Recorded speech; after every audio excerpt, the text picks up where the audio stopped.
very smart, but I'm not also keeping count in my head while doing Not really like the knit one, purl two, knit one, purl two. You're not doing that? No.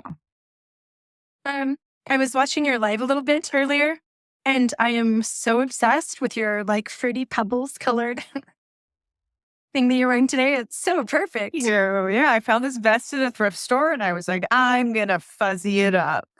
How did you fuzzy it up? So I knitted this yarn onto, I knit the sleeves on. So I take any piece of fabric and you can like crochet into the edge. Right. And then you can just add on. Crochet is basically 3D printing. And so then you can just like do anything with crochet basically. But I have this thing that I do called the scarfigan, where I take a scarf and I turn it into a cardigan with like knitted or crocheted sleeves. And I think they're super cute. And then I started working with this fuzzy yarn because it's awesome. And I was watching Tay Tay, my Lord and Savior, Dr. Taylor Allison Swift, do her Karma song. And I was like, oh, I can knit something like that. And thus was born the cult coat. And I realized that it's actually really fun and ASMR to like knit with this yarn. That's hilarious. Yeah, she has a lot of those things that are kind of like fuzzy and they kind of flip around when she's on stage. Yeah. She was great. And costumes are great. And I think it's one of these things, like it's one of the things that I tell people deconstructing all the time. But I think it's also part of how we resist right now is like, wear color, wear wacky outfits, like appearance control is such a big part of coercive control. And like good women in the US were supposed to be like quiet, skinny, and a light shade of beige. Yeah, that is everything that I want to hear you talk about today.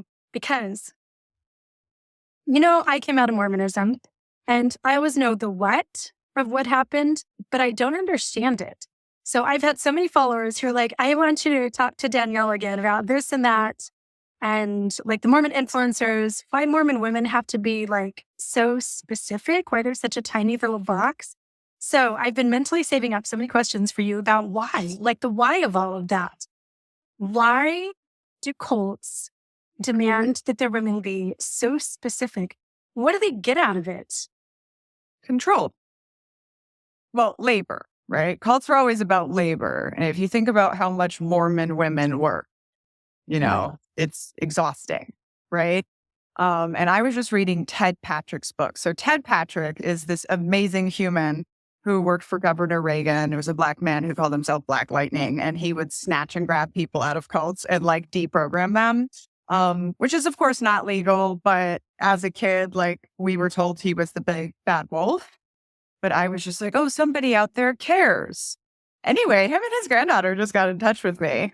But I was reading his book and he says, and this is like in the 70s, but he's like, I have never seen a cult where women are not a servant class. Right? So that is what they want. And I just got this book called Chromophobia, and it's very dense and intense. It's kind of like somebody's literary dissertation on the fear of color in American culture, but it's like really a big thing. And in my book that I'm writing, The Culting of America, I have this chapter on the skinny white woman, which is kind of my cult version of the white feminist who upholds patriarchy. Speaking of Taylor Swift. And so it's like in America, as I said, you are supposed to be quiet, skinny, and a light shade of beige. And appearance control is a super important part of coercive control. And I'll tell you why. But first, I will tell you that we see it in 4 things a lot. I have noticed hair, body size, body coverage, and underwear, including socks and pantyhose as visible forms of underwear.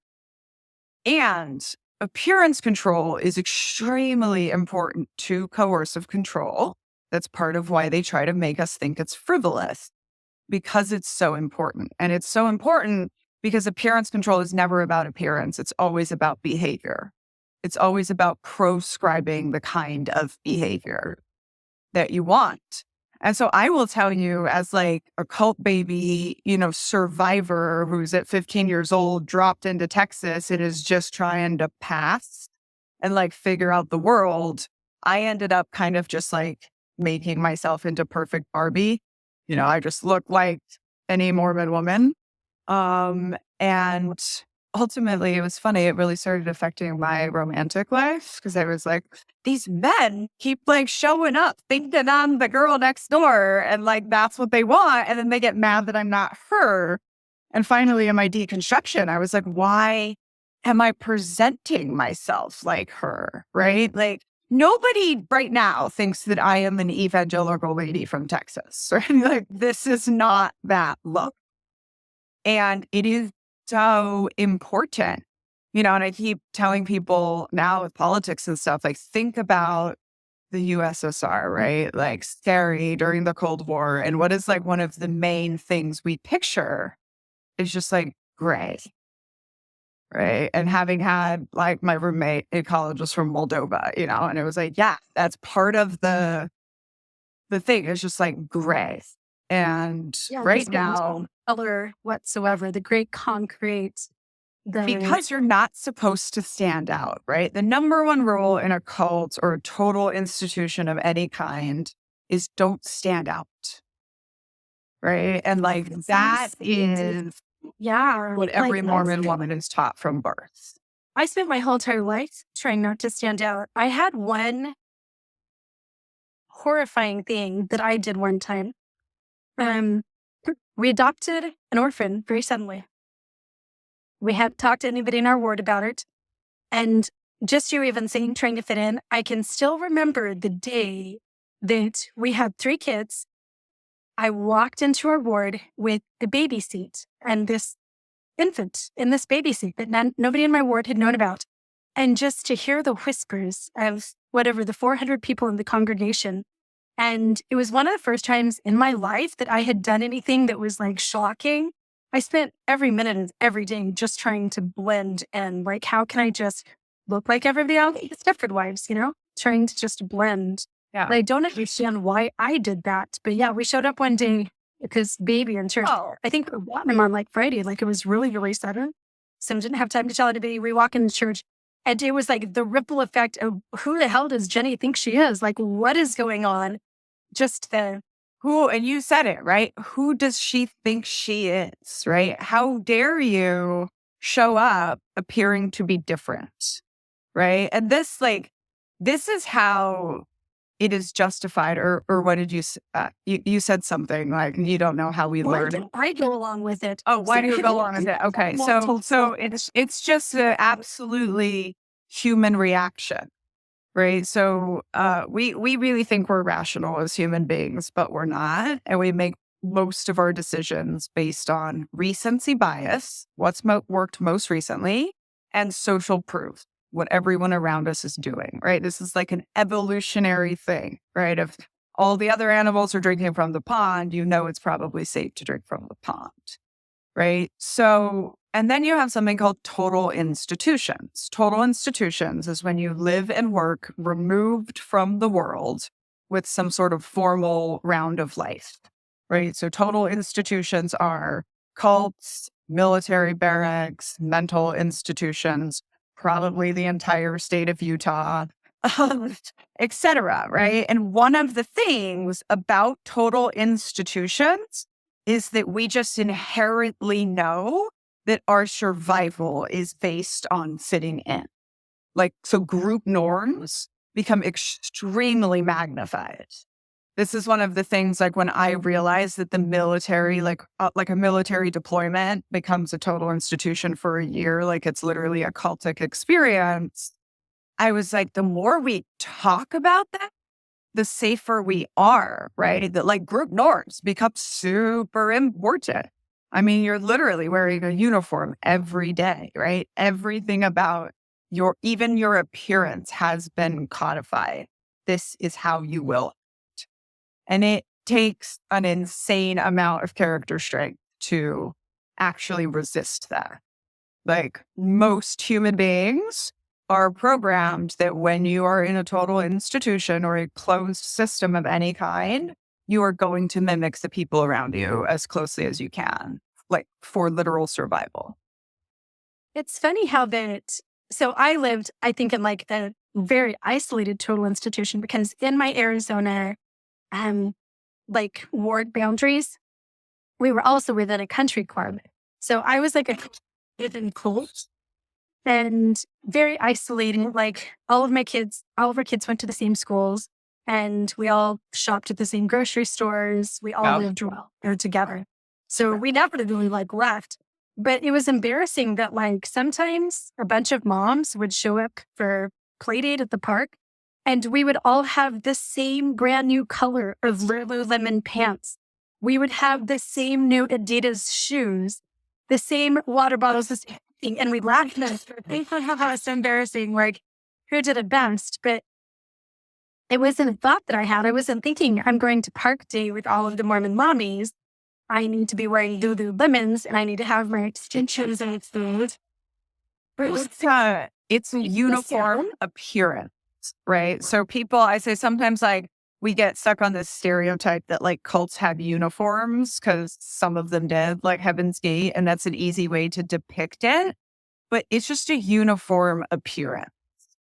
Like that is what happens in closed systems. And that's what like people who are controlling want, right? Because it's part of being inducted into a cult is breaking your individuality, literally, like breaking your sense of self. And part of how you do that is with appearance. It was so interesting when I was in Army basic training. I was like, oh, we had 2 women drill sergeants, like a mixed gender thing. And I was like, their job is literally to show up every day in full hair and makeup and like so well put together and then just degrade us about our appearances because that's how you break women's sense of self. That's a big way. For the men, they take their hair. For the women, they do this. And it's just like, it is so very important, right? And you think of the things, hair, body size, body coverage, and underwear, and like how important every single one of those is to your identity. How do you feel about the shoulders? Oh my God, did you see the new garments? So I just know that a bunch of my ex-Mormon people are like, damn it, now everyone's going to be showing their porn shoulders and not just me. I don't think that there are very many things that the Mormon Church has done since I've left that have caused me more personal distress than seeing those tank top garments. And for anyone who doesn't know, I was LDS for 44 years. And as a Mormon wearing garments from the time I was 19 years old, there's a little white t-shirt that you wear underneath all of your clothes and it covers your shoulder so you can never wear tank tops. So I live in Arizona.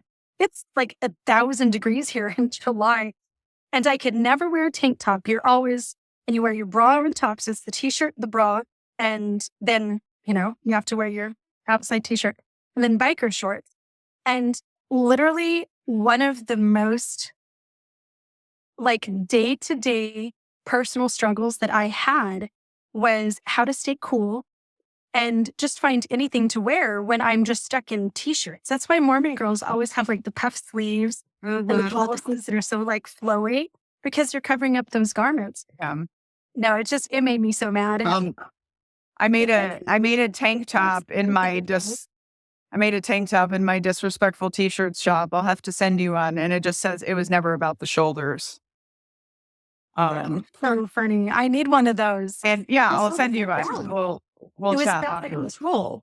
Yeah, that's the thing, right? And if you think about if you just think about even a school dress code, right? For like all of us regular Americans, like it was all about controlling girls' behavior, right? Like none of it is actually about what you wear because it doesn't matter. And what we've considered appropriate to wear has just always changed throughout history.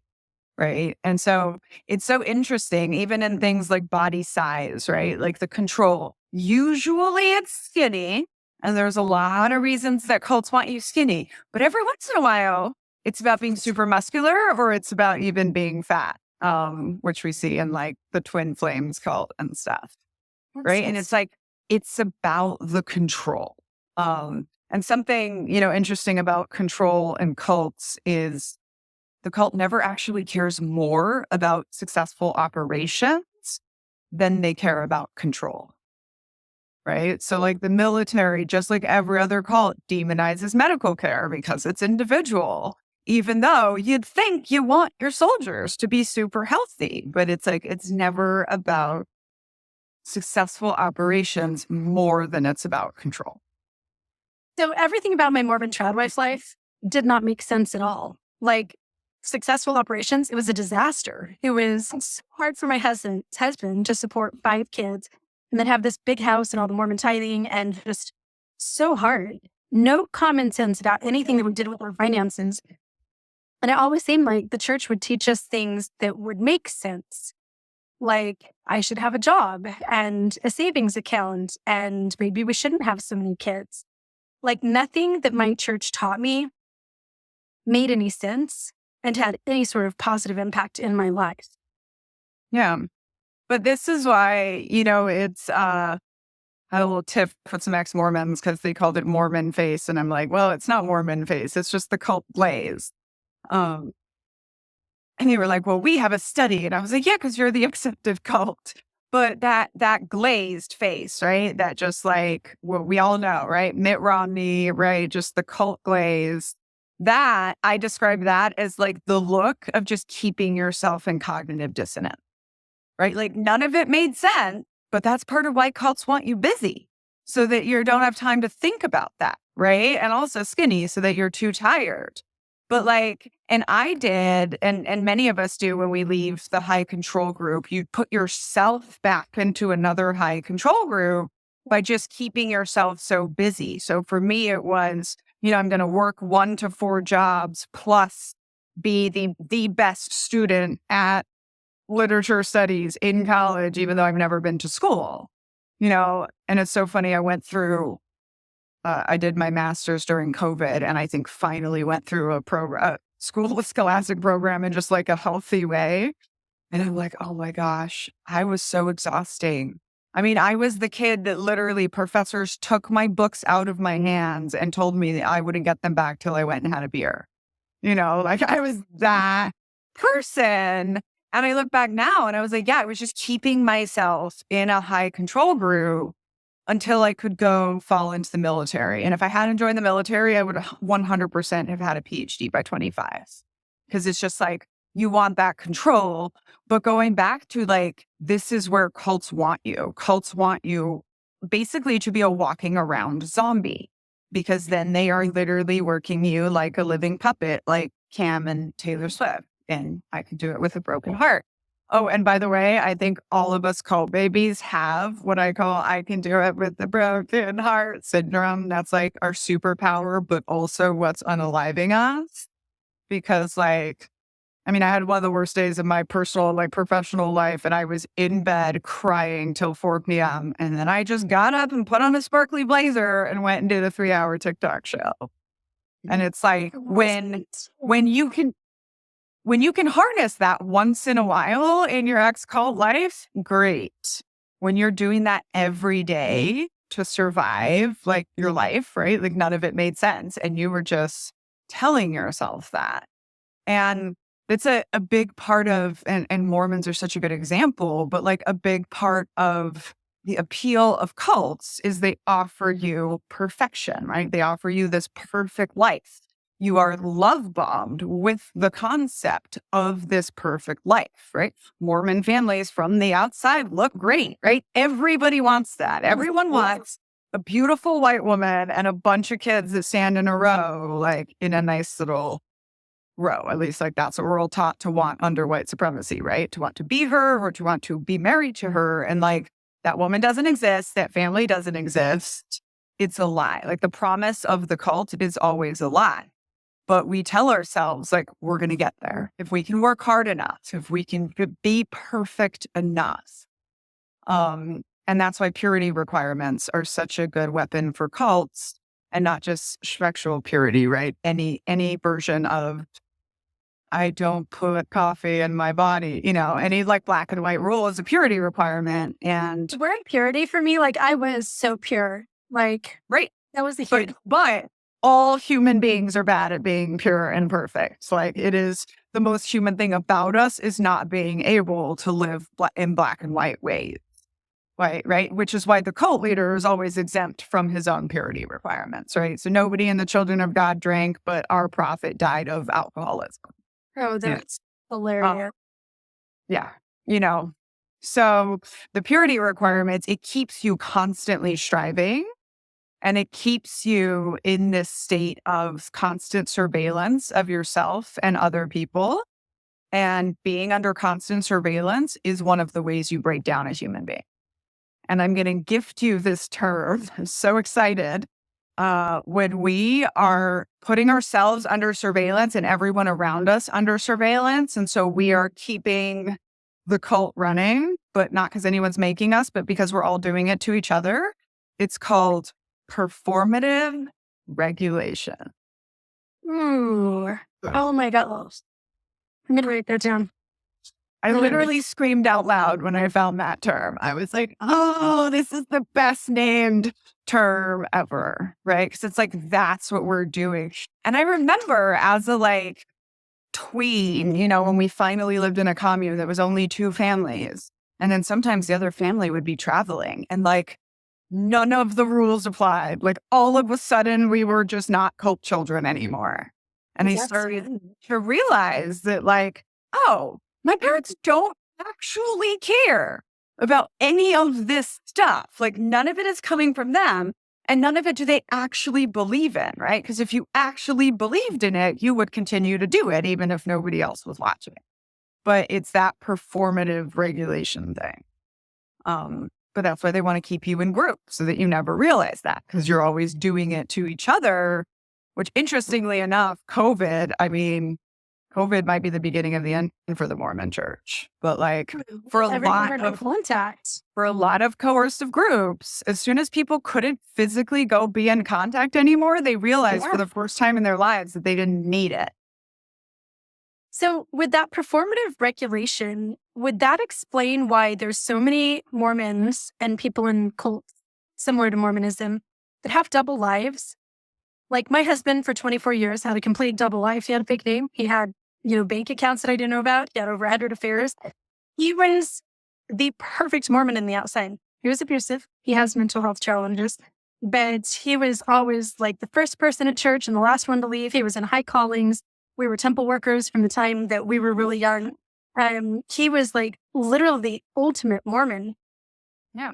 It's the same reason that Grindr broke down outside the RNC convention or whatever. I don't know if you heard about that, but there's so many Republicans on Grindr and it's just it is exactly the purity requirements, right? And it is exactly because human beings are not good at it. And I do think because Mormons have so many, it's kind of one of those things of well, if I'm going to go to hell for drinking coffee, I'm going to do whatever I want, So it's it can be either they do believe it or they don't believe it. But there's always this sense of you have to play the game. I don't know if you ever felt that in Mormonism, but in the army, we just say, you got to drink the Kool-Aid, literally that is our way of saying yeah, it doesn't make sense, but you just got to do it. And I think that can be really benign when you're drinking Kool-Aid that's really, inconsequential, like wearing the modest underwear and the one-piece bathing suit, where it gets a little bit more, I guess, pernicious and dark is when you are drinking the Kool-Aid around matters that are really consequential for other people too. I shouldn't have had as many kids as I had really young, but everybody was doing it. I was pressured to do it. So I popped out baby after baby after baby and then adopted one because we didn't have Max and then had another one. And I was not doing that because I wanted children. I was not doing it because I was with a partner that I wanted to raise kids with. Everything that I was doing was because I knew what was required. I knew the assignment and I self-abandoned 24/7 for 44 years. And I'm still wrapping my head around why I did that. Like, I knew the assignment and I knew how to perform. And then you have that expectation of the other people around you too. So I would have no problem like saying to one of my girlfriends, you guys only have 2 kids. I mean, that's a good start, but what are you waiting for? Is that it? Are you done? Yeah. Some of my friends Well, who got getting divorced too. It's like, oh my God, you would, like, I know you hate your husband, your marriage is terrible, blah, blah, blah, just give it to God. Like, you wouldn't actually consider divorce, would you? What a horrible thing to do. I had no problem regulating behaviors of other people around me too. my first husband tries this with me, and I write about it in the book. Just pinned, by the way. Actually, the book earrings are pinned right now, but I'm going to pin the actual book if anyone would like a signed copy. But he says to me, he's like, "You don't want to be divorced at 25, do you?" And I just was like, "Nope, Jeff, I want to be divorced at 23." And it was like, I knew what he was doing to me, which was trying to take my perfectionism, right? And be like, "You're going to be a failure." And I feel like I'm just lucky that I was desperate enough to want out. Not like I'm smarter than anyone or whatever, but like the perfectionism is part of how they control us. And, I'm going to say to you, like, the reason, like, why did you self-abandon? Why did you do that for so long? Is because, so first of all, you grew up in it, I right? was born. And we cannot brainwash children because we buy into our own indoctrination, which is also why nobody knows how to tell you how to break the brainwashing of a rational human being, right? But children are not rational enough to push themselves past the BS, right? So my example is when I'm a kid in the children of God, like they cannot make me believe it no matter what they do. And they tried. But like the second I'm the one that decides to join the army, I am the first one that's like, "Daniella, you signed up for this, right? Like we're just pushing past like whatever." And as long as someone's willing to do that, they can stay in it. But the thing about, so children, when children are isolated, only taught one version of life with a lot of purity requirements and trauma, it's called mind grape. Like that's a different thing. Very serious, what most of us here went through. But then at some point in, between roughly 10, but more often 12 years old and older teenagers, like the cults realize they have to break the older children and the teenagers, right? Because like now you are old enough to be brainwashed. And this is why we often see like a lot of people's cracks in the brainwashing. A lot of people like me, GTFO, as teenagers, because like we are not going to do it. And there's another half, the other side, that, buy it. And I say this with like the least amount of judgment. When I wrote my book, I had my mom as like the true believer, my mom who was also born and raised in the cult. But I've more and more realized it's like, no, like none of us were true believers, right? Like some of us just went along to get along and some of us bounced out. And then once I was a true believer. yeah, and once you're, and I think the pressuring on the Mormon women to have children very young, like is part of breaking the teenagers, right? Like the Mormon mission, and it's the Troubled Teen Institute, the industry, but it is also, how many babies did you have by the time your brain was done forming at 25? Well, by the time I was 34, I had 5. I had my first at 22. So I had 5 kids under the age of 11. Wow. Yeah. My mom started at 14 and had 7 before the age of 30 or by the age of 30. And then fertility problems. 8 total. That could have ever happened to me because otherwise I probably could have had like 8. But the what? I had fertility problems. So, yeah. So I only had 5. It was great. Such a blessing. That's another thing that's usually, I'm sure that was problematic for you in that environment, just like having fertility problem. Yeah. I adopted one just because my patriarchal blessing said I was supposed to have 4. I only had 3. I'd had a 6-year gap. My OBGYN just said you're not going to get pregnant. That's it for you. So we adopted one to make my patriarchal blessing come true. I did not want a child. I did not like being a mother. I was cracking under my life. And I adopted a baby and then accidentally get pregnant 3 months later. So I had 2 within a year, and it was so hard. I think that another tool that kind of cracks the teenagers and adolescents is just love bombing. Like as a teenager, I saw this juxtaposition between going to high school. So in Mormon church, you have a seminary class that's one period of every day. My high school, we had one of those little buildings right across the street. So I would be 6 periods a day at my high school. Then I'd walk across the street to the church. High school's hard. Like, you're dealing with drama and bullying and your boyfriend breaking up with you and whatever. And for one period a day, for 4 years of high school, that is such intensive indoctrination. Then we have Wednesday night, Saturday activities in church on Sunday. So 7 days a week, I was being indoctrinated just in church, plus everything my family was doing, just growing up in a Mormon home. And I can still remember leaving high school and I called it Sodom and Gomorrah High. That's what I called my high school. Walking across the street to my little seminary class, where I knew that my seminary teacher was going to be like, Jenny, beautiful Jenny, I'm so glad you're here. And the intensive love bombing and growing up during those key teenage years, I saw the difference between how my Mormon church treated me, how members were, the light that they were, and just regular people. And for me, that just confirmed my testimony that the church was true. It felt so good to be in church on Sunday in my young women's class where everybody thought that I was amazing compared to school, Yeah. And it's not a coincidence that the youth pastor is always hot, right? Either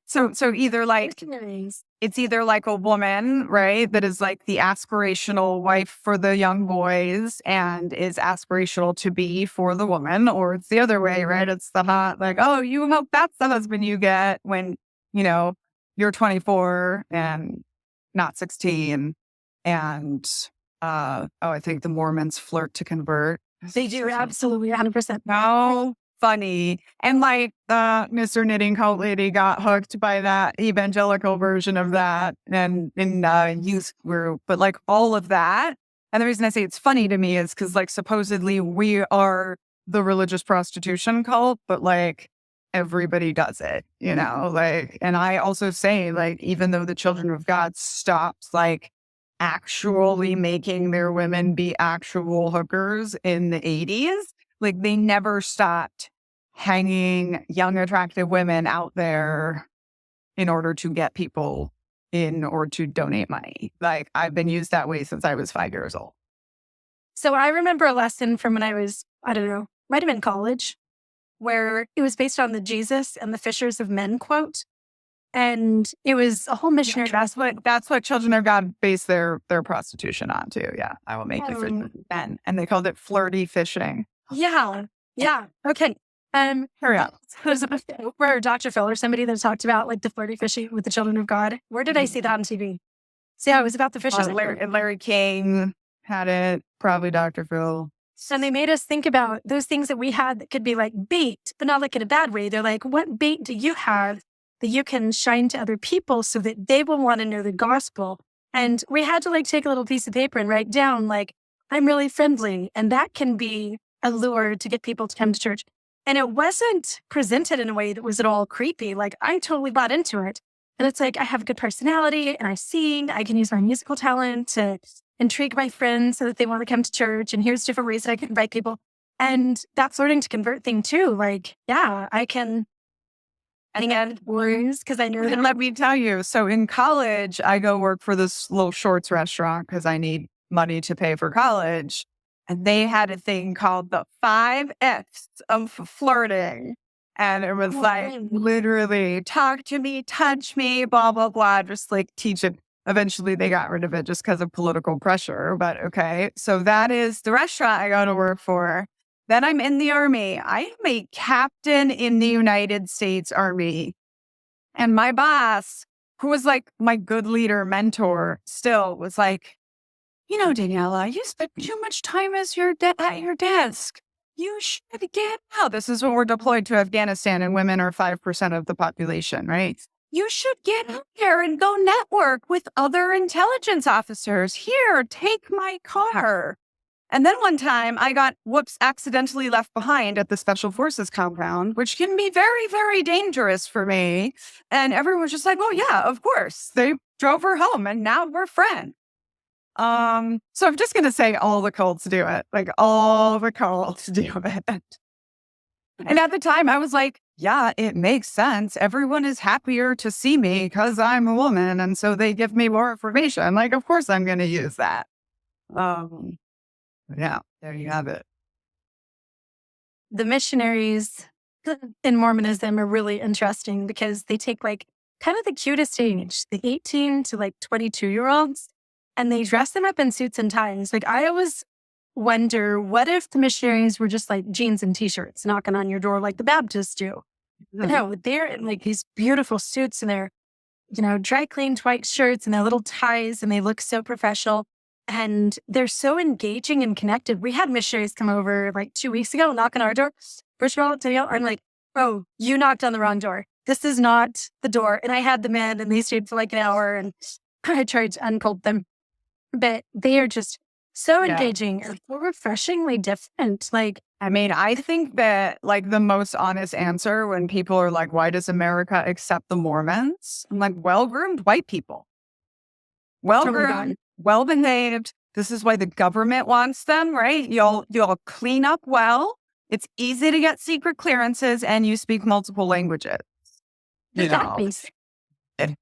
I think so. I think I did an interview recently with someone who was writing an article on Mormon influencer culture. And it's like, so why is all of America obsessed with this? Because the lie of the Mormon cult is pretty much the same as the lie of the white supremacy cult, is you can have this perfect white shiny family. This too can be yours.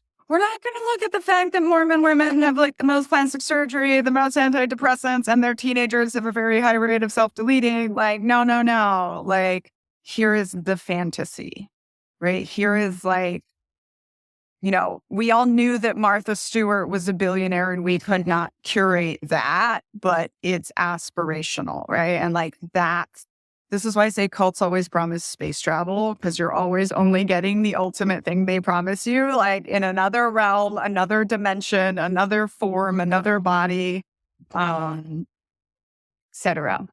Sorry. Yes, left. Which are cute words. Oh my gosh. I think that was probably the most. You got your Uggs. Is that what you're wearing to the wedding? That's good. Pink Uggs for a wedding. I like it. Please don't come put your face. Okay. You can wave with a hand. Take like this. Okay, You can put that in too. That would be fun. Need to go with this. Need to go. We have all the Mormon influencers. That's probably one of the most disappointing things for me growing up Mormon was having that picture of the ideal family and working so hard. Like that was the carrot that was always dangled in front of me. Like I just, I'm going to be a wife, I'm going to be a mom, and then my life is going to be happy. And when I got a little ways into remarried life to an abusive man who looked right on the outside, it was a nightmare behind closed doors. And then just the strains of motherhood and realized like on the outside, this looks so great to everybody. But from my experience, it was horrifying. I have all these diaries because Mormons like to journal, right? Why do cults make you journal? Like literally landmark, like whatever the thing is, like you're journaling so that you can record your thoughts and you can self-indoctrinate. Surveillance and self-indoctrination. Yep. Yeah. And I weaponized journaling. That's why I'm always like, it's so in the healing community to tell people to journal. And then I like poke my head and I'm like, yeah, but a lot of people have forced journaling trauma, or like religious journaling trauma.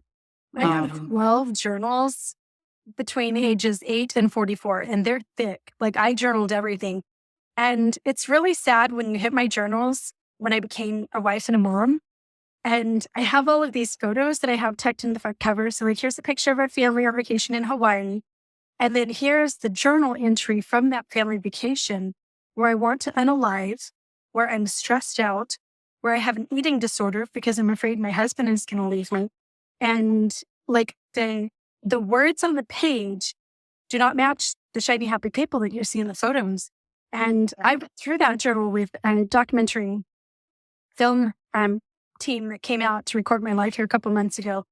And as they were filming, here's the photo, here's the date, here's the journal entry.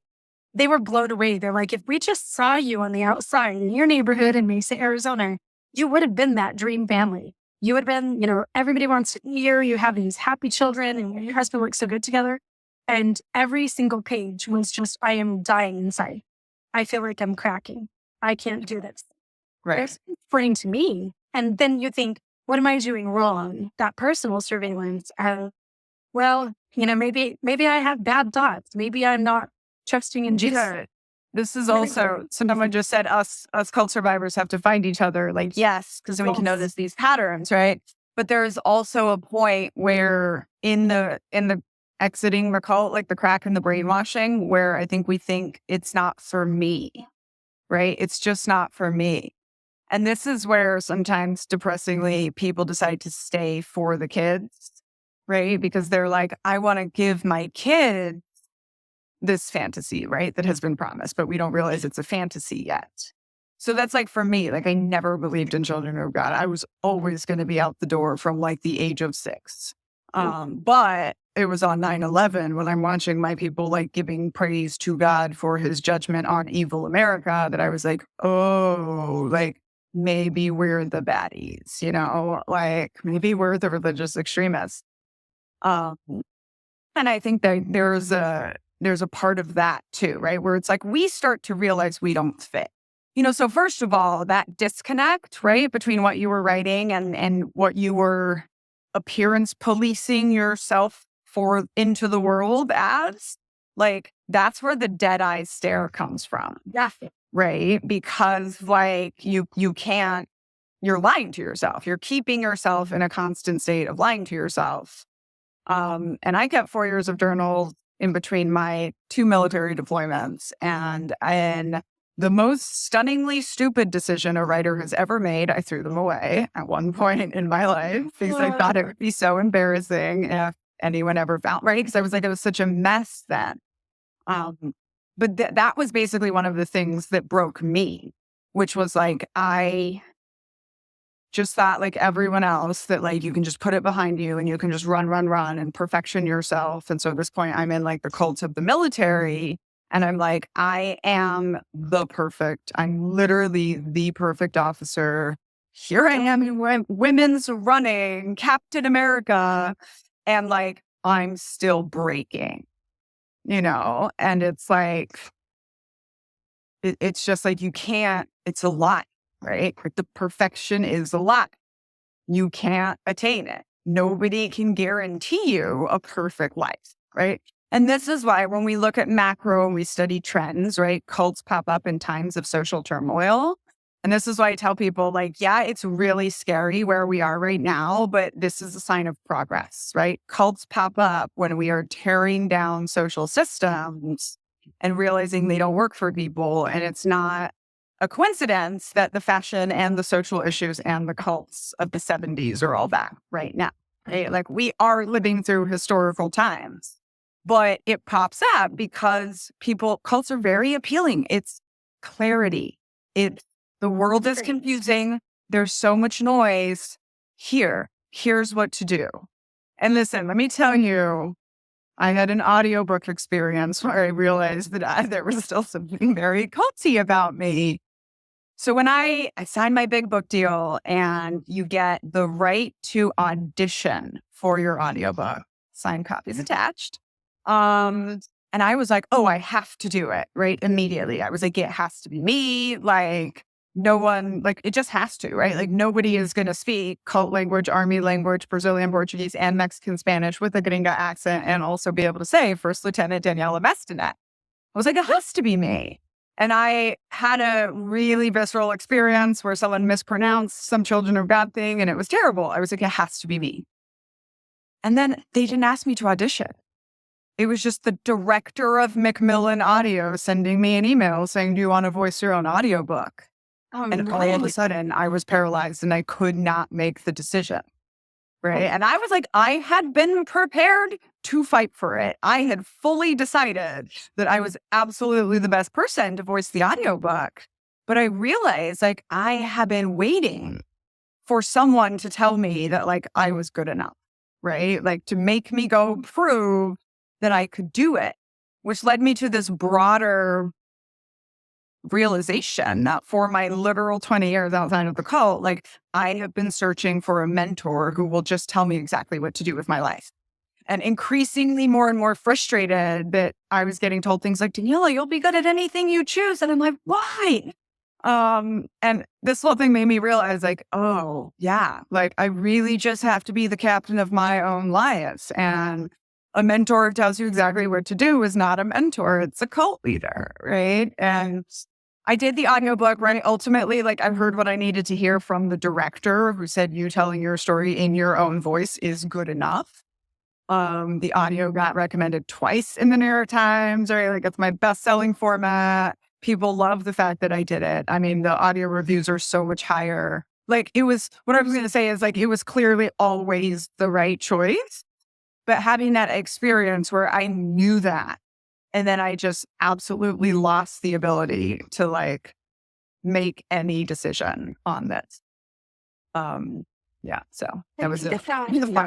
Perfection is so crippling too. Like, and I still find with myself, I've been out of the Mormon church now for 6 years, and then I went straight into Christianity. That was I say that as my training wheels. Yeah. Like I just jump out of the cult without having like the many cults. A lot of times we have to hop into like less and less damaging cults for a while we just like nihilistic, like badass feminist. I'm about to shave my head like the San Francisco 4Bs over there doing, considering it. Yeah, but it's been a really tricky thing to deconstruct that perfectionism. And I still find that in myself all the time. Like I'm so competitive, and it's because I was raised in a culture that was competitive. I was competing for the most handsome rich man to marry so that I could have the life of my dreams. I was competing for attention. I was competing for callings. I was competing for everything. Like my more what you call neighborhoods put me in this like constantly striving to be like the prettiest, the smartest, have the most kids. And by the way, this is just what happens to cult kids because we are raised without unconditional love, right? All of the love we receive is conditional, right? If you, oh my God, Alanis Morissette will love you just the way you are. If you're perfect, like that song literally saved my life so many times as a 14-year-old, like just trying to understand what I was surviving.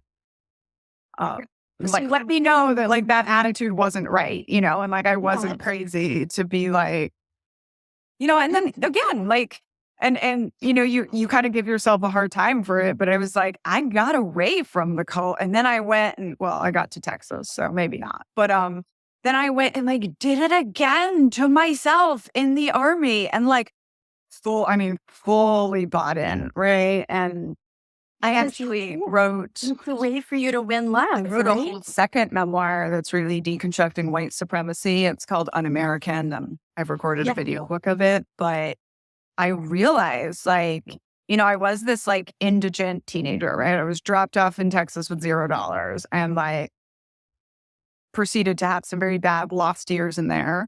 And then it was like, so I was legitimately desperate. And I had garnered the message of white supremacy, which is also the message of Mormonism, right? That basically is like, if you are Barbie, your life will be easier. Yes. Excuse me. I'm not Barbie.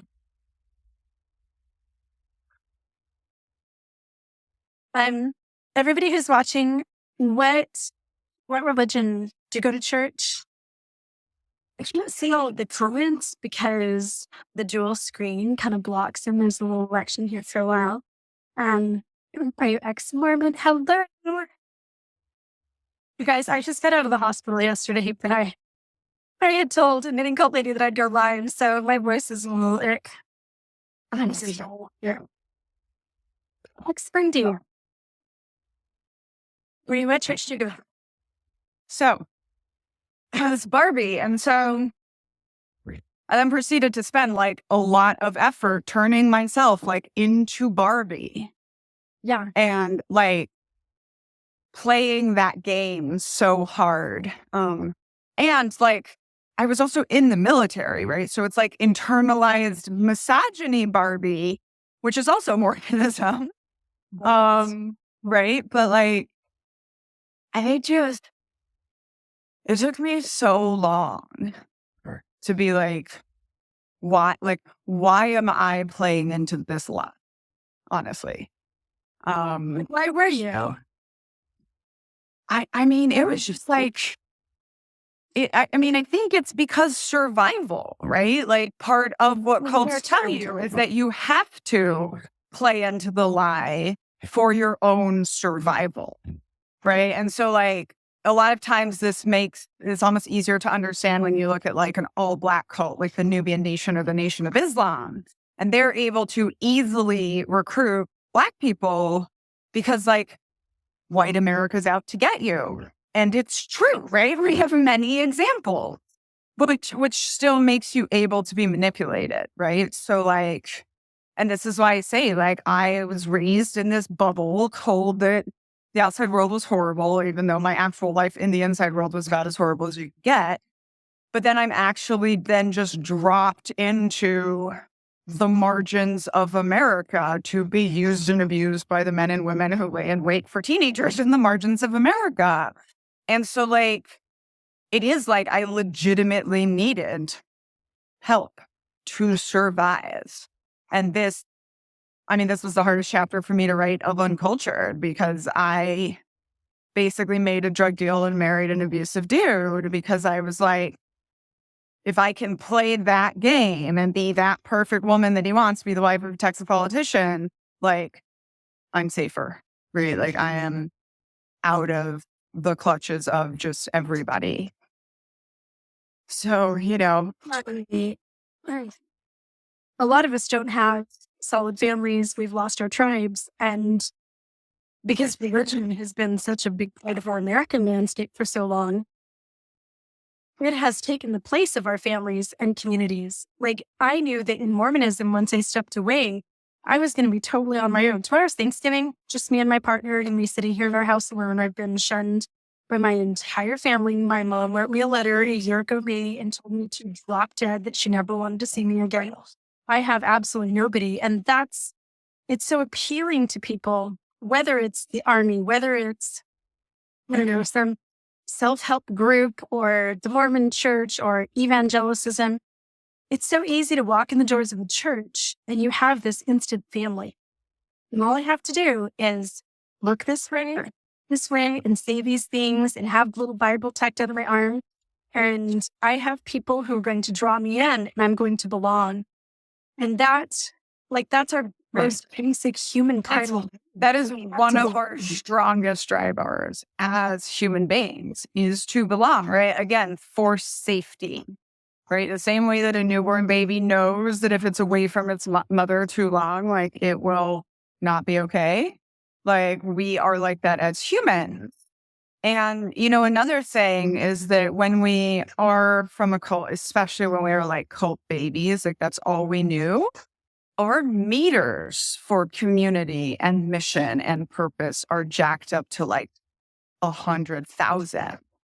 But because everybody has those drivers, we don't think anything about it, right? So for me, I think a big part of the decade of deconstruction is understanding the same way that when you leave an abusive relationship, part of healing is understanding that you might never hit those levels of passion again because that actually wasn't healthy for you, right? So one of my examples, we talk about journaling, right? So like all cults, I'm about to gift you all another term. I'm so excited. Okay, all cults have some form of ceremony where the cult member must lay themselves open to the group and just kind of take whatever the group has to offer. And if you don't know what I'm talking about, go watch Project Runway Junior. It's like the perfect example of love bombing these kids and then making them go through this. And the term for this is degradation ceremony. And also like group policing, group critique, right? There's all of this kind of stuff that goes on. And where were they going with That's that? interesting. In Mormonism, that's just like going to church every Sunday. Like you go to church, not inspiring. It's not what's that? 3 hours of you're a piece of crap. Here's everything that you're doing wrong. Go home and do better. Come back and see us next. Like I used to. And that we dangle that promise of perfection in front of you when you're at your most vulnerable, and you feel extra vulnerable because you're being taught to deaden your emotions the rest of the time, right? This is, we have like cry nights at church. So this is not healthy, right? Like I used to call it getting high on people. Oh my gosh, that's so hard. I knew it was both autistic sensory overload and also just forced vulnerability, right? I always say like cults don't create true vulnerability. They hack vulnerability. They're hacking everything about human behavior and group behavior, right? Which is why you should always be very wary of anyone who studies a lot about the bad guy. And people are always like, so we should be afraid of you? I'm like, yeah. And if I invite you to my compound, maybe don't come. Even if I tell you how awesome all the knitting activities will be. So like I still have this experience every once in a while, and I call them book club. Like this Sunday when I have to go to the book club in my own neighborhood, who has just read my book, my very, very personal book that also turned my life into an absolutely open book. Yeah. I just have to lay myself open to the crowd.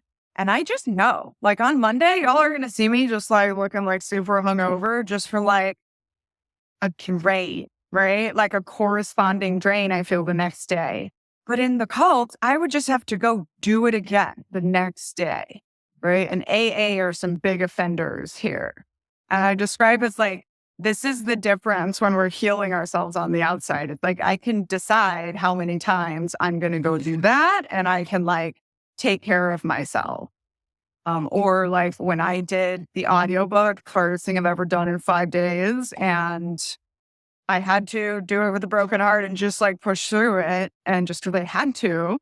And then like for 2 weeks, I literally felt like I was under concrete. And I have like back-to-back journal entries that just say, today was hard. You know, but it's like, if this was the cult, I would just not have those 2 weeks to recover. I would just have to go do it again. And you return to the cult for that recovery. Like, I'm going to pray, I'm going to read my scriptures, I'm going to listen to some music from the cult. Every summer we had girls' camp, and we had these confessional campfires where every single girl would stand up and talk about things like, you know, I've really been struggling with,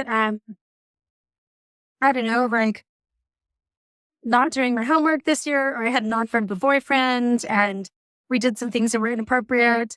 And now that I've been at girls' camp this week, we had this renewed commitment, and you'd bear your testimony and talk about things that you had learned during that week at girls' camp. And it's crazy how bonded those things made me feel. Like I can still remember sitting like this big old bonfire out in the forest at this huge girls' camp with all of these girls that had been camping for a week, and just how that like broke you down. And I would say, like I'd sometimes stand and bear my testimony in church afterwards and say, girls' camp has like infused me with so much faith and increased my testimony so much that it keeps me going the whole year until the next girls' camp. And it was just one giant breakdown session for 12 to 18-year-old girls. Well, this is also how radicalization works, right? And I tell people that like radicalization into extremism feels amazing. Because it actually feels amazing to be surrounded by that many people. And this is, you know, I find this even in corporate team building crap. Like the thing nobody wants to say is like the way that you bond people, incredibly bonded, like a military team, or like the folks in Asheville right now, or like the dancers on the Eras tour, right? Is by going through really hard things together. Yeah. Right? Like the combat team that I was on lost 10 people in one day, right? You're never going to get that kind of bond at your work, no matter how many tough rangers or, put you through a tough mutter, right? And so it's like, but what is supposed to happen and how vulnerability is supposed to help you bond? It's like, here's this wound. And now you're going to help me heal it and close it and take care of it. And we're going to be in community. But when a cult is doing it, it's like, here's my wound. And then you're like, here's another one, right? Here's another one. Here's another one. And you just keep getting wounded and you're vulnerable and you're bleeding all the time. And so I'm very connected to you, this person who's here with me in the moment while I'm bleeding. But you're not trying to staunch the bleeding. You're just giving me more wounds. Right? Yeah. This is what I mean by like cults hack, right? Like everything that is a tool can be turned into a weapon. Do you know what the Mormon kids do? The what? Shrek? Shrek? Uh-huh. This sounded army to me.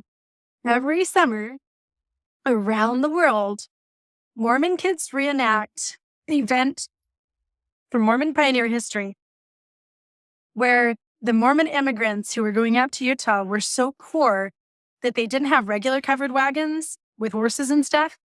They had hand carts, which is literally a giant wooden wagon with two poles that you haul everything. Imagine from Independence, Missouri, across America, through 3 mountain ranges to the Salt Lake Valley. Brigham Young sent these pioneers out on death marches so that he could get everybody out to Zion. And in the summers, Mormon youth participate in a reenactment of the hand carts.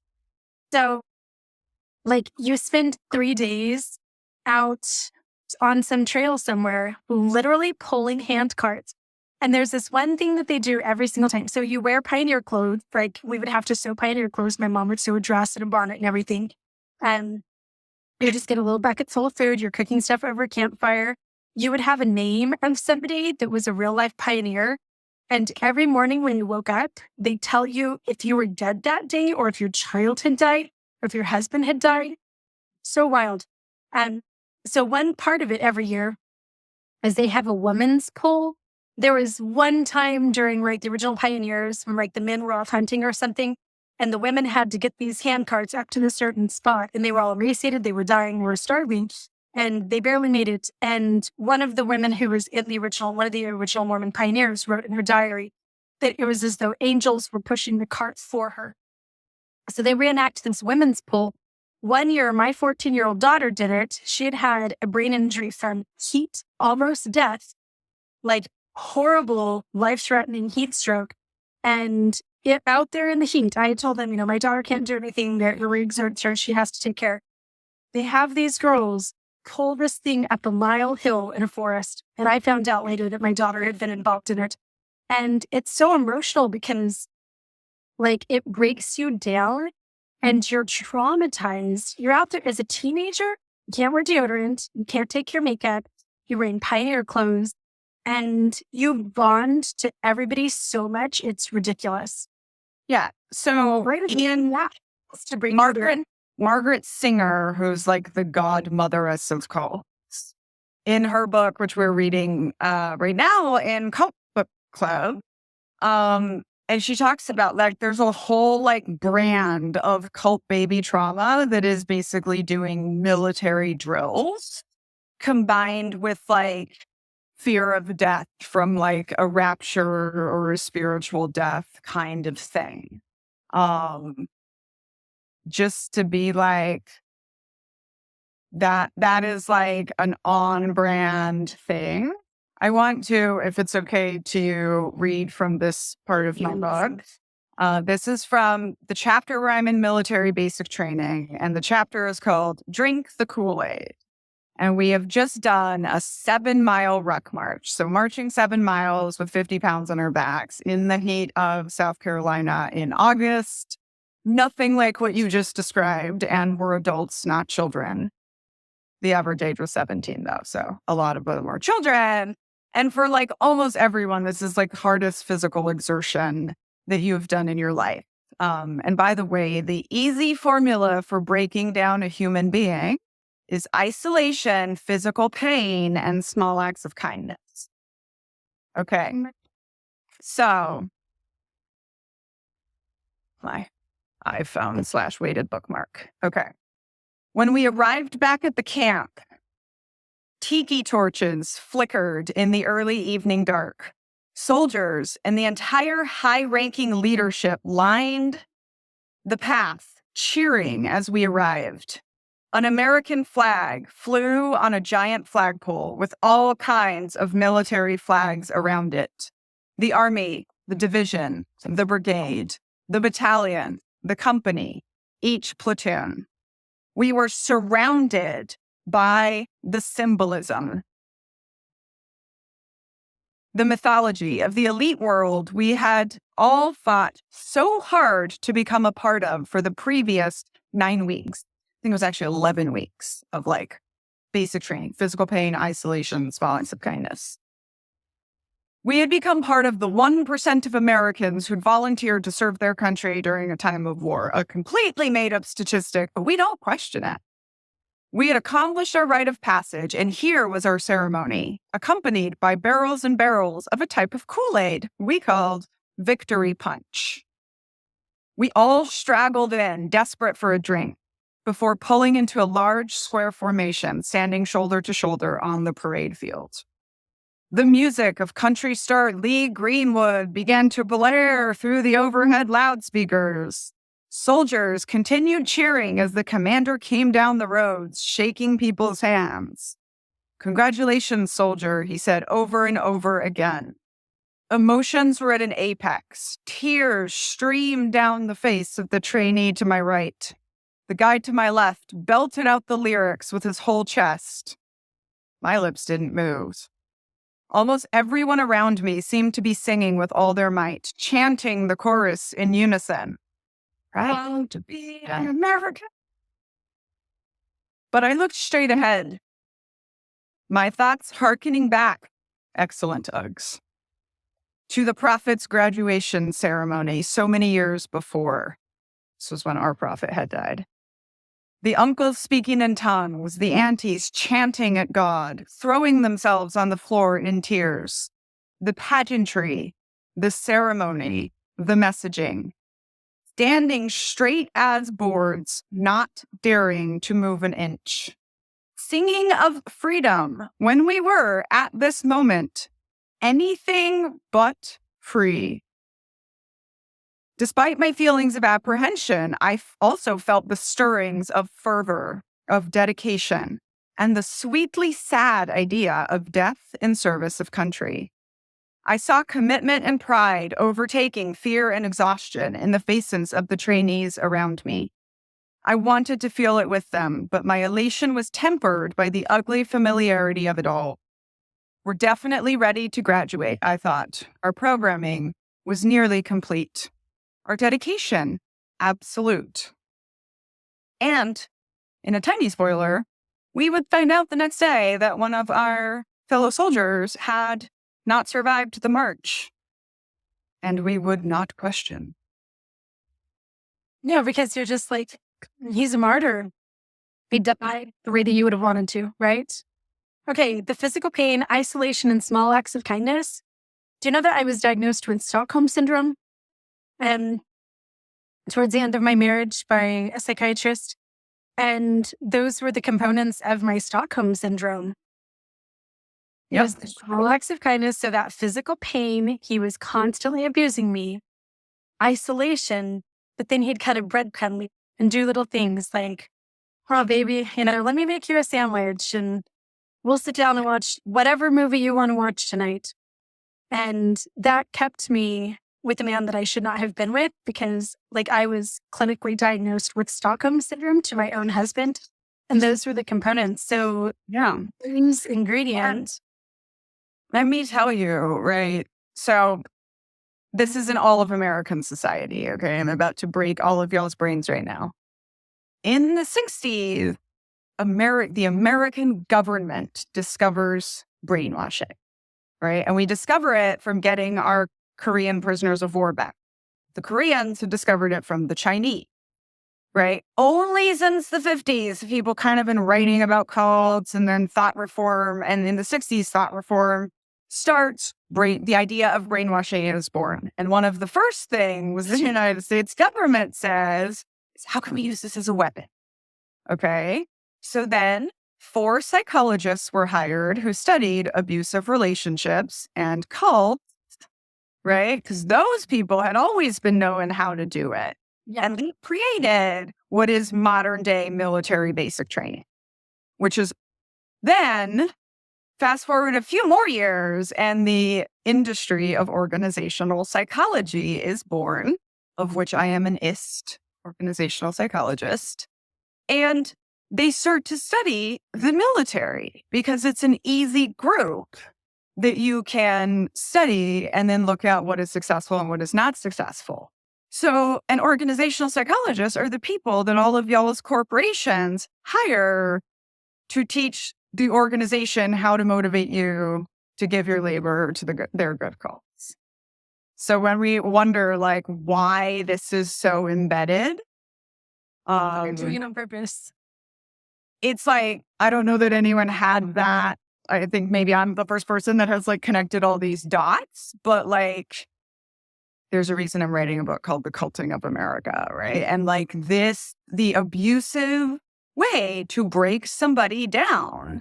And the fact that can you have a good cult is one of the number one questions I'm asked. You know, it's like this is deeply embedded into American culture at this point. So The police academy too. Totally. Somebody says Jenny looks bored. Jenny was in the hospital yesterday. Jenny is drowsy. Jenny is totally not bored. I'm like, wait, aren't you Jenny? And I was like, oh, okay. I am never bored talking to Knitting Lady. Daniella is just exhausted because Daniella has taken barely any days off since the election. This wild time to be an expert on the bad guy.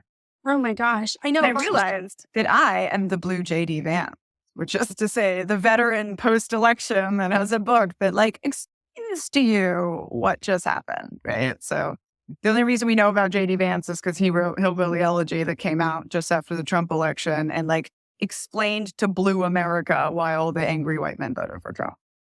Yeah. So genius that Trump selected him. He was celebrity. That's all he was. It is genius. And sometimes I just like be like, what must it be like to be inside JD Vance's head? Because he's just like, had a crappy childhood, and I was an enlisted Marine, and then I wrote a book, and now I'm a senator, and I might be the president. Like, he's probably going to be the president. That's bonkers. I do probably have to go soon, but I do want to just hit really quickly the like surviving MAGA for the holidays. Like, you and I are not doing that. And I think part of, by definition, being the person that I keep saying, like, being the person that processes the family gatherings in public gets you like not invited to family gatherings that often. But the kind of my main message for people for Thanksgiving specifically is like, you are not going to win a fight with MAGA cult members right now, right? This is not when the crack and the brainwashing is happening. They feel on top of the world right now. For all intents and purposes, like I was preparing for like when prophecy fails, right? When the apocalypse doesn't happen, the cracks are going to come for some people. Some people double down harder. These are the Rudy Giulianis. But right now, it's like for all intents and purposes, their apocalypse has come, right? Like their Messiah is here. They're on top of the world. One of the entrance casts of cults is usually cutting off your families and friends. But also one of the hardest things when people are deciding to leave cults or double down harder is that hidden entrance cost of having sacrificed their family and friends, right? It's really hard. Even after my whole family left the cult, nobody was ever like, hey, Daniella, turns out you weren't wrong when you were 15, right? Like that has never happened. It's embedded that you were the black sheep. Like they can't shake that. Right. And that's exactly. So my tips are kind of like, so you're not going to convince them, okay? Like you're not going to win an argument right now. And just like, please remember, you can't rationalize someone out of a position they didn't rationalize themselves into. So my first tip is kind of like, nod and smile and just like don't engage, right? Like that faith thing we've always had to do for a long time. Like that can be a survival tool right now. And I think kind of like be assessing in your mind, like which one of these sisters, white women, do we want to go back for and try to like get out? And like, which ones are we just kind of distancing ourselves from until they're ready to like wake up? I really recommend this book called Rising Out of Hatred. We're reading it this month in Cult Book Club, and it's about how these 4 college friends painstakingly broke the brainwashing of the heir of white nationalism. So great read right now. She has another book out now, The Klansman's Son, which I have not read, Adrian Black, who was Derek Black, who popularized terms like reverse racism and white genocide and replacement theory and all of those things. But the reason I recommend it is because it's like, here is the 4-year-long painstaking process that these people went through with no guarantee or even real indication that it was going to work. And that's what I give people. Like, nobody has an easy answer to break brainwashing. It is like hard, grueling work. So just like be assessing that. And also I think right now, like, learn to tell better the story of what worked for you. You know, this was like a lesson I learned going through the process of getting a book published that was like trying to get you an idea and not just a story. And I kept getting told, I don't get it. And then I was like, Daniella, learn to tell it better, right? Like the most powerful, 48% of white women that didn't vote for Trump, but we're all once upon a time in like the cult of white supremacy, like we are the best, strongest tool to go get our 52% of sisters that did. But like, we should be prepared for that. I think right now is the time to be preparing. Honestly, the time to be avoiding the arguments. My second one is I had an amazing leadership teacher who just broke my brain when he was like, you never have to argue, just ask questions. Like, just ask good questions. Right. And like, I love that. A lot of times this is going to go nowhere, but you might accidentally bring up some cognitive dissonance that is too uncomfortable for someone and helps crack the brainwashing. Right. Kind of like throwing the spaghetti at the wall, but like, just ask questions. Like, why do you think that? Blah, blah, blah, you know? And then my third advice is like, dissociation is a tool. It's a tool that can just help you survive, much like your third glass of wine can be, or whatever, you know, like, so it's kind of like, if you do let them pull you into it, don't argue, just ask questions. And then like it's also okay to just chant to yourself in your head and dissociate for a little while and just like, don't blow it up right now. Right. Like, I think it's the whole time that we don't act authentic with people around us. This is when you're knocking. You are just being as neutral as you can, smile on your face. There's certainly a time for authenticity. There's a time for that connection, but you're not hearing it right now. Right? Like I just had a video where I was explaining the deification of idiosyncrasy, which is when we make excuses for charismatic leaders' inexcusable behavior, which is what Donald Trump demonstrates. And my third rule of cults is even if he did it, doesn't mean he's guilty. People are like, this is too many complicated words for cult members. They're not going to listen to you. I'm like, the cult members aren't listening to me, right? Just like the men making Trump's list aren't sitting taking the knitting cult lady seriously. So like, they're not listening to you. What we are trying to do right now is learn to tell it better, right? Like learn to lay out that path. And like, I would encourage you, like, let the cult members be the one to burn the bridge. Because they sometimes need to stay in cults because they burned all of their bridges, you know? So like the one thing we can give people advice to do is like, just try to stay connected. That doesn't mean you have to go for the holidays. That doesn't mean you have to keep drinking the poison, right? Like, but if you try to keep that connection, right? Like when the crack does come, when the brainwashing does start to wear away, when those Mormons get one glimpse of a thing on the internet and they immediately know it's all true, right? Like they're going to come to you. Like be that person that they know they can come to, right? Like Mr. Knitting Cult Lady once came to me and said, okay, I'm ready. Explain male privilege, right? So like do the little things you can. to like make the little cracks and then just like be that person that knows how to guide them when they're ready. I tell everyone, like, the good thing about being in the business of predicting the future is you don't have to argue. You just have to wait, right? If he does the things we think we're going to do, like, they're going to suffer and they're eventually going to get it. So, I mean, honestly, I feel like we just need to step back. This is not the time for argument, whether it's at your personal family Thanksgiving dinner or so many other situations. This is the time for us to step back, give them a break, and, they'll use it. And in one final sales plug, I will say that from the beginning, I designed the way I told my life story to be the apolitical book that you can give. It is a story. It is, if you want it to be, it is the story of this amazing woman who survived one of the world's most extreme religious cults and then became a captain in the army. And that's all you have to do. Nobody thinks they're in a cult, so they're not necessarily going to think you're calling them out. And then, like, the book does the work. Read. Like me watching Keep Sweet, Pray and Obey, like some of those other things, it's like, oh, shoot.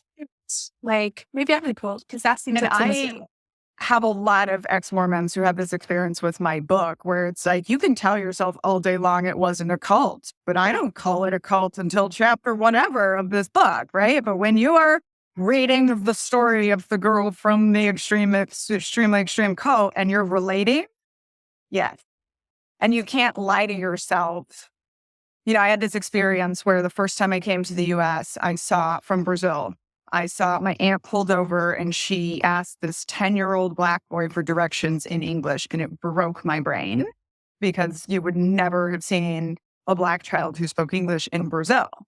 And then for years later, people would say like, oh, Brazil doesn't have racism the way America does. And I was like, this is not true. Like, it's different, but like, I knew, like, I had that experience. I didn't have the words for it. I didn't have anything, but it's like, you can't lie to yourself about experience. I mean, you can until you have that moment where you recognize it. And the best way that we have to get people to recognize coercive control in their own lives is to recognize it in parallel context. Or like, I don't know if you and your girlfriends have ever teamed up to like pink pill each other's husbands. But we would be like talking about like in front of my friend Mary's husband, be like, oh my gosh, when men do this and they do blah, blah, blah. And it's just like so ridiculous and this, that, and the other. And then we'll flip it around. And the next time my husband's in the back, they're like, isn't it crazy that they don't realize that scheduling play dates is like part of the invisible labor that we do? You can do all kinds of things, right? To just like, you're talking about yourself. And what works for you. And just like, isn't it so obvious that like, clearly, if men and women are... else is an attack, it's not personal. Yeah, exactly. And it's like, if you use yourself, like when I say things like we all buy into our own indoctrination, I know that that's hard for people. So I use myself as the example, right? Like, here is me buying into the army. Here is what I learned about it. On my podcast where we're deconstructing white supremacy, hey, white women, I'm always like, this is me, right? Like, this is how it broke my brain and it worked for me. And I think it's like, this is not manipulative, right? This is actually legitimately genuine. It's just a good plan, like not lying about what works for me. That is what worked for me. And it is what I'm hoping will work for you. We're just kind of having a good operations plan before we go in.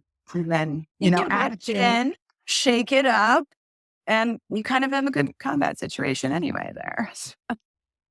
Yeah. I guess not if you're Mormon, though, but like sneak in some coffee or something. Mormons, it's always the Martinellis. Is that sugar?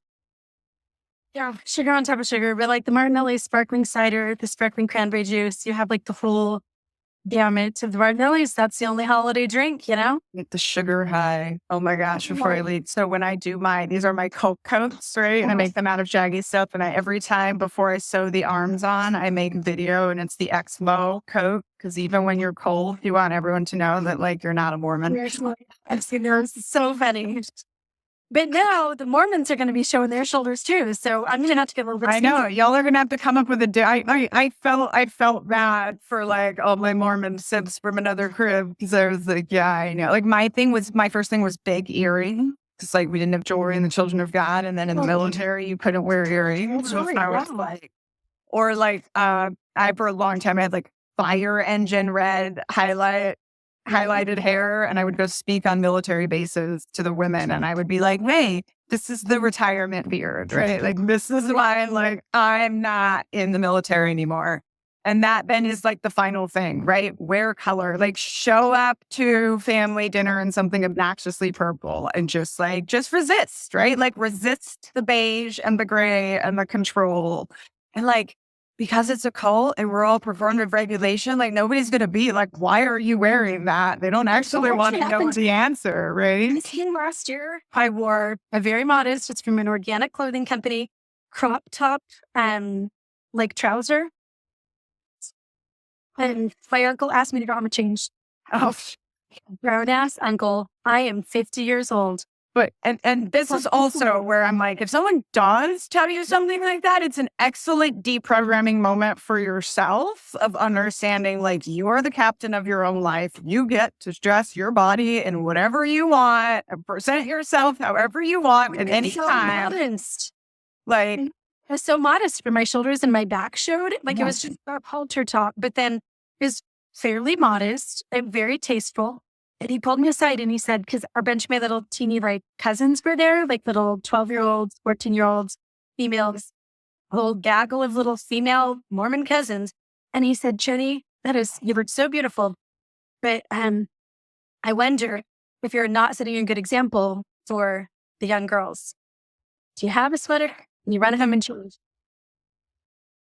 I didn't even know what to say. And then I was uncomfortable the whole time. It's like, I mean, and that's the group, that's the group norm thing for sure. Like I always say, it took me like 2 years. So cute. It took me 2 years after I got out of the army to feel comfortable wearing form-fitting clothing again because I got like all my purity culture from the military.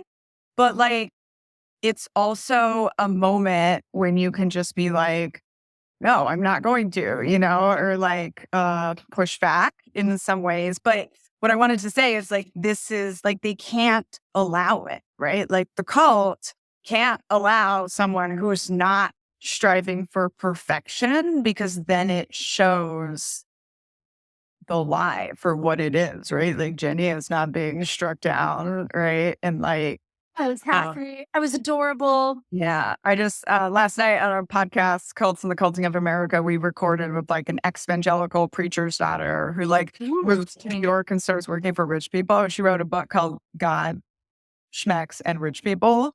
And she's like, all of a sudden, she's like working for the top 1%. And most of these people are not religious and their lives are lovely and fine. And it's like, but, like all of a sudden the lie is just like, so they can't have you. And this is why my rule 2 of cults is the cult will forgive any sin except the sin of leaving. Right? Because you have proven that there's life out there. And by the way, I wrote a whole book about comparing the army to a cult, and I didn't even get to the process of leaving, which was like the most parallels of like, sit in the corner. Don't infect these soldiers with ideas of a life out there. And like, that's how my family's cut me off because I had a couple of nephews that left the church and then a sister who left the church and they think I'm contagious. Yeah. That was before TikTok. A lot of my followers assume that my Mormon family shunned me because I do this. Long before TikTok. It was the younger ones. Yeah. Yeah, because I helped a nephew leave his mission. And I am clearly contagious and I am lying about my happiness and it makes them all confused and terrified. Yes.